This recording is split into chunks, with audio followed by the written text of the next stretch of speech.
بسم اللہ الرحمن الرحیم۔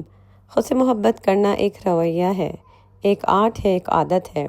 جب انسان یہ سیکھ لیتا ہے تو وہ بدل جاتا ہے، اور جب انسان خود بدلتا ہے تو اس کی ارد گرد کی دنیا بدلنے لگتی ہے۔ وہ پہلے خود کو پہچانتا ہے، پھر اپنے بنانے والے سے محبت کرنے کے قابل ہوتا ہے۔ پھر لوگوں کی محبت اس کے دل کو پریشان نہیں کرتی، اس کا دل سیر ہو جاتا ہے، اور دل اللہ کی محبت کے بغیر کبھی سیر نہیں ہوتا۔ آپ کے دل میں جس چیز کی محبت اللہ کی جگہ کے لیے ہو، اس کو وہاں سے نکالے بغیر دل سیر نہیں ہوگا۔ اللہ کی رسی کو تھام کر خود کو بدل لیجئے۔ السلام علیکم ورحمۃ اللہ وبرکاتہ۔ میری یوٹیوب فیملی، کیسے ہیں آپ سب لوگ؟ امید کرتی ہوں آپ لوگ بالکل ٹھیک ٹھاک اور خیریت سے ہوں گے۔ اور جناب، بہت ٹائم بعد ہی ویڈیو لگا رہی ہوں، کیونکہ آپ کو شاید میری آواز سے پتہ چل رہا ہوگا کہ میں بالکل بھی ٹھیک نہیں ہوں۔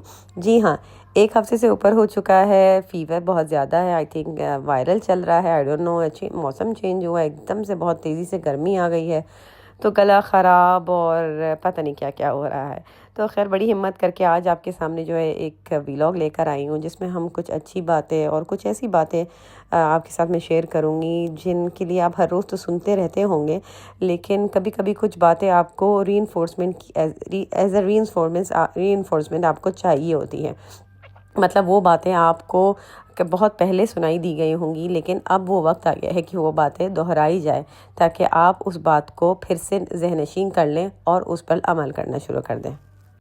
تو آج کا ٹاپک یہ ہے کہ ہمارے رشتوں میں تناؤ کیوں؟ گھروں میں نند، بھابھی، دیورانی، جٹھانی جیسے رشتے بظاہر محبت، تعاون اور خاندان کی بنیادوں کو مضبوط بنانے کے لیے ہوتے ہیں، لیکن اکثر اوقات یہ رشتے غیر ضروری مقابلہ بازی، جلن، طنز اور سازشوں کے نظر ہو جاتے ہیں۔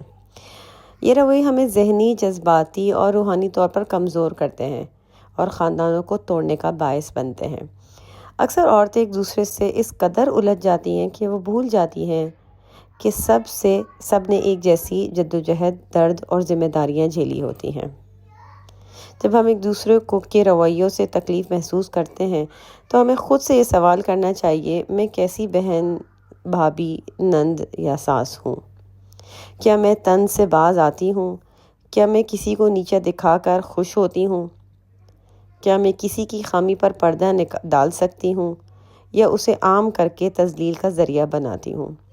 یہی سوچ اگر ہم سب میں آ جائے تو یقین مانیں بہت سی لڑائیاں، دل کی دوریاں اور غلط فہمیاں ختم ہو سکتی ہیں۔ مدد کریں، تانا نہ دیں۔ اگر کسی بچے کے ناخن گندے ہیں تو اسے کاٹ دیں، اگر کوئی بچہ صاف نہیں ہے تو نہلا دیں، لیکن زبان بند رکھیں۔ بعض اوقات یہ زبان ہی ہمیں لے ڈوبتی ہے۔ خاموشی کو اپنائیے۔ اگر کسی کی عادات یا حالات آپ کو بری لگتی ہیں تو اس پر تبصرہ کرنے سے بہتر ہے کہ خاموشی سے اپنا کام کریں۔ غیبت سے پرہیز کریں۔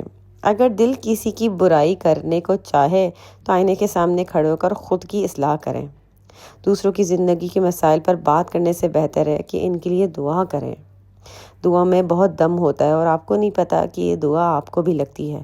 آپ جتنی بھی دعائیں کسی اور کے لیے مانگیں گی نا، اس پر فرشتے آمین کہتے ہیں، اور وہ کہتے ہیں اللہ تعالیٰ اس پر بھی یہی دعا ہمارے طرف سے کی جائے۔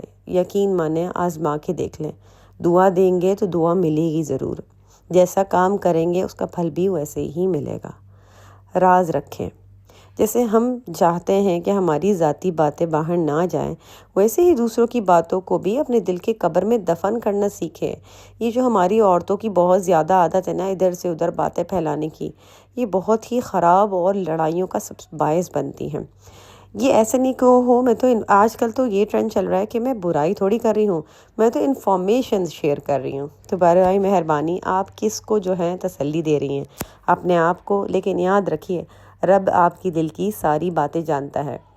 چاہے کتنی ہی اس بات کو یا اس ٹاپک کو آپ نام دے دیجئے، یہ ہوتی غیبت ہی ہے۔ راز رکھیں تاکہ اللہ تعالیٰ قیامت کے دن آپ کے راز رکھیں۔ خاندانوں کو جوڑنے والی عورتیں کیسی ہوتی ہیں؟ یاد رکھیے، عورت ہی خاندان کی بنیاد ہوتی ہے۔ اگر وہ شفقت، برداشت اور محبت کو اپنا شعور بنا لے تو اختلافات مٹ جاتے ہیں۔ ایک خاموش عورت گھر کو سکون دیتی ہے، ایک مثبت عورت نسلوں کو سنوار دیتی ہے۔ جو کام خلوص دل سے کریں، اسے جتلائیں نہیں، جو برداشت نہ ہو اس پر الزام نہ دیں، جو سمجھ نہ آئے اس پر خاموشی رہے، کیونکہ ہم باز تبھی آتے ہیں جب ہم خود ویسی ہی چوٹ کھاتے ہیں۔ تو پھر کیوں ان مسئلوں مسائل میں پڑتے ہیں؟ کیوں اپنے آپ کو گناہگار کرتے ہیں؟ ابھی رمضان گزرا ہے، اتنی عبادتیں، اتنی نمازیں، اتنی دعائیں، اتنی محنت کی ہے آپ نے، کیا سب رائگاں کرنے کے لیے کیا ہے؟ نہیں نا۔ جب بھی دل کرے، واقعی میں یہ بہت ہی اچھی ایکسرسائز ہے، اگر دل کرے برائی کرنے کا تو استغفار کی تسبیح پڑھیں، لا حول ولا قوت الا باللہ ہی پڑھیں، آیت الکرسی پڑھیں، سورہ اخلاص پڑھیں اور اس کمرے سے چلی جائیں، یا کوئی ایکٹیویٹی میں اپنے آپ کو مصروف کر لیں۔ جیسے کہ آج کل جو ہے آپ پروڈکٹیو بنائیں اپنے آپ کو، کوشش کریں کہ آپ اپنے آپ کو ہر وقت مصروف رکھیں۔ جب بھی آپ کی اگر کسی احباب کی یا کوئی ایسا سمجھتے ہیں آپ کی یار ان کا فون آتا ہے یا ان کے ساتھ بیٹھنے سے برائیاں ہوتی ہیں، تو آپ ان کو بھی صاف صاف کہہ سکتی ہیں کہ نہیں، آپ اگر ان کے بارے میں ایسی بات شیئر نہ کریں تو بہت اچھا ہو جائے گا، یا آپ خود ہی ٹاپک کو کسی اور ٹاپک سے تبدیل کر سکتی ہیں۔ آپ کوئی اسلامک ٹاپک سٹارٹ کر دیں، اسلام کے بارے میں، روزی کے بارے میں، فیشن کے بارے میں، کوئی جولری کے بارے میں، کوئی ہابی کے بارے میں، ٹاپک کا جو موڑ ہوتا ہے اسے تبدیل کر دیجئے، اس کا رخ جو ہے موڑ دیجئے، تاکہ آپ کو بھی گناہ نہ ملے اور آپ سامنے والوں کو بھی گناہ کرنے سے بچا لیں۔ ہو سکتا ہے کسی بھی پوائنٹ پر اسے بات سمجھ میں آ جائے کہ واقعی اس آدمی نے یا اس عورت نے مجھے گناہ کرنے سے روک لیا ہے، اور اسے بھی سمجھ میں آ جائے گی کہ ٹاپک کیوں چینج کیا۔ ہاں، کچھ لوگ ایسے سمجھیں گے کہ وہ انہیں ضرور کوئی ایسی راز پتہ ہے جنہوں نے ٹاپک ہی چینج کر دیا، لیکن نیت آپ نے اللہ تعالی، ہمیشہ یہ بات دماغ میں رکھیں کہ آپ جو کر رہے ہیں اپنے رب کے لیے کر رہے ہیں، اپنے لیے کر رہے ہیں، نیکی کمانے کے لیے کر رہے ہیں، کیونکہ آخر میں آپ کے پاس کچھ بھی نہیں رہ جائے گا، صرف اور صرف آپ کے اعمال رہ جائیں گے۔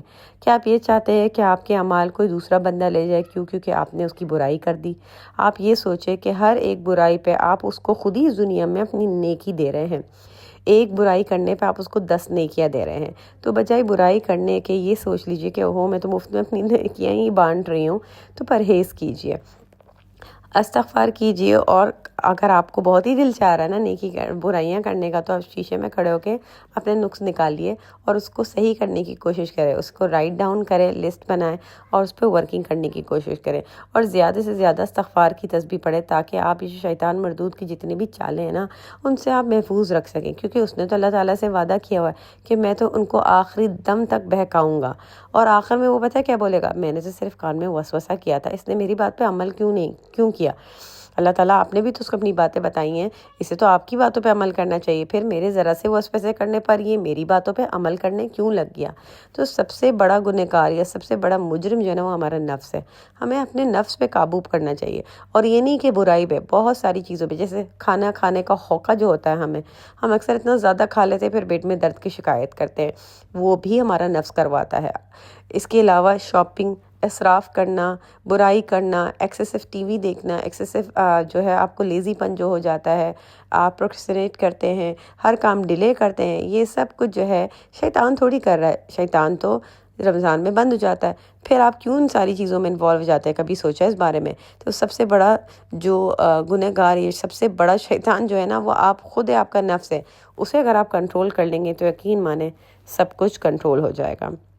ہوپ فلی آپ کو میری باتیں سمجھ میں آئی ہوں گی، اگر سمجھ میں آئی ہیں نا تو پلیز اپنے فرینڈز اینڈ فیملی کے ساتھ میری ویڈیوز کو زیادہ سے زیادہ شیئر کریں، تاکہ مجھے بھی ثواب ملے اور آپ کو بھی ثواب ملے، کیونکہ یہ صدقہ جاریہ ہے، اچھی بات آگے پہنچانا صدقہ جاریہ ہے، اپنے ساتھ آپ اچھی اعمال قبر میں لے کے جائیں گے، ٹھیک ہے؟ اور جتنی ویڈیو شیئر ہوتے گی تا زندگی اگر یہ چلتی رہے گی تو آپ کو مجھے جتنے لوگ شیئر کرنے ہیں انہیں ثواب ملتا رہے گا، کوئی نہ کوئی تو ذریعہ بنانا ہے نا کہ آپ مر جائیں تب بھی ثواب کمائیں، یا تو آپ مسجد میں پیسے ڈلوا لیں، مسجد بنوا لیں، کنواں کھدوا لیں، یا کسی کی پڑھائی کروا لیں، قرآن مسجد میں رکھوائیے تاکہ وہ کوئی بھی پڑھے تو آپ کو ثواب ملے، ویل چیئرز جو ہیں وہ آپ ڈونیٹ کر سکتے ہیں، آپ اسٹریچرز ڈونیٹ کر سکتے ہیں، بہت ساری ایسی مشینیں جو بہت زیادہ لوگ کماتے ہیں، اچھا کماتے ہیں، تو وہ کچھ مشینز جو ہیں ہاسپٹلز کی وہ ڈونیٹ کر سکتے ہیں، کچھ ایسے کام کیجئے کہ جب آپ مر جائیں تب بھی آپ کو اس چیز کا ثواب ملتا رہے.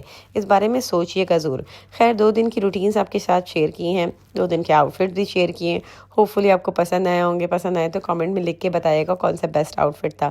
اپنی اسکول کی روٹین بھی شیئر کی ہے, زیادہ شیئر نہیں کر سکتی, لیکن جو اپنی پرسنل چیز ہوتی ہے وہ میں آپ کے ساتھ ضرور شیئر کرتی ہوں, تاکہ آپ بھی لرن کریں اور موٹیویٹ ہوئیں کہ ایک عورت گھر بھی سنبھال سکتی ہے اور چھوٹی موٹی جاب بھی کر سکتی ہے. میں یہ نہیں کہتی کہ آپ جو ہے پورے گھر کا ٹھیکہ ہی لے لیجئے, کیونکہ ذمہ داری مرد کی ہوتی ہے, عورت کی گھر کی. اگر آپ کر سکتی ہیں, آپ فری ہیں, آپ کے بچے بڑے ہو گئے اور آپ کچھ سوچتی ہیں کہ میں پروڈکٹیو نہیں کرنی, مجھے کچھ کرنا چاہیے, تو teaching is the best career کہ آپ اس کو اڈاپٹ کریں. اس کے لیے آپ بہت ساری اسٹڈیز نہیں کرنے کی ضرورت ہے. آپ بیچلرز ان ایجوکیشن کر سکتے ہیں, چھوٹی موٹے سرٹیفکیٹس کر سکتے ہیں, اور بآسانی سے آپ کو کسی بھی اسکول میں جاب مل سکتی ہے. اور تو بس جناب یہ تھی آج کی ویلوگ. ہوپفلی آپ کو پسند آئے گی. اگر پسند آئی ہے تو لائک کیجیے گا. چینل پہ فرسٹ ٹائم آ رہے تو چینل کو سبسکرائب ضرور کیجیے گا. اپنی سسٹر کو اجازت دیجیے. اللہ نگہبان.